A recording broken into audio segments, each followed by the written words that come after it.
përshtypjen që i bojnë qëllimisht. Edhe tani ty ta merr krejt energjinë e debatit publik, çaja temë që e ka bërë dikush një budallaki. Madje edhe ato dje që e çelën atë far dikën. A vëdet?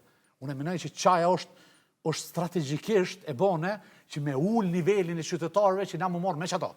Edhe ti mos me diskutu mo që do njerëz jun ka vdesin që ka u kjo çatje, që nuk ka barna për smundjen për njerëz që janë të ballavaçuar me smundjen e kancerit. A vëdet se unë nuk shoh logjik tjetër. Sot në shekullin 21, ti me shku edhe me improvizu në qasi mënyre. Dhe më aje shke pak edhe tërshme. Se u shike që diga ujt, se as diksu nësh me qujt ato. Aja ishke në kalim e sipër, se është ujt. Edhe qatë improvizim në nivele që ka që larta, me ka ministrë edhe një kryetarin e komune, adi këtë vjen muqmen. Edhe një kujatske ujt. Se me thonë, na jemi kon kritik edhe autostrada. Autostrada kërë bo, na kemi thonë, mirë, në regull, jetu i ba autostradat, po që të ne du me të këshyrë me lup, se mësë jetu i vjellë. Çfarë cilësie jetu e mashtru asfaltin.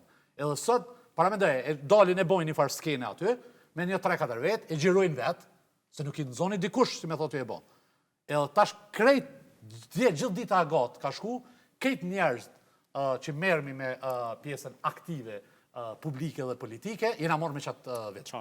Nëse ka premtime, ka tema të investimeve të sektorëve të ndryshëm, po e marrim vëmendjen qëto, edhe në vazhdimësi është në që zgjedhjet i fiton lideri, ose numri 1, ose barci listës, ose kandidati për pozitat larta shtetërore, kush po prin atëherë, kush po e imponon që debat, kush është duke u pa si favorit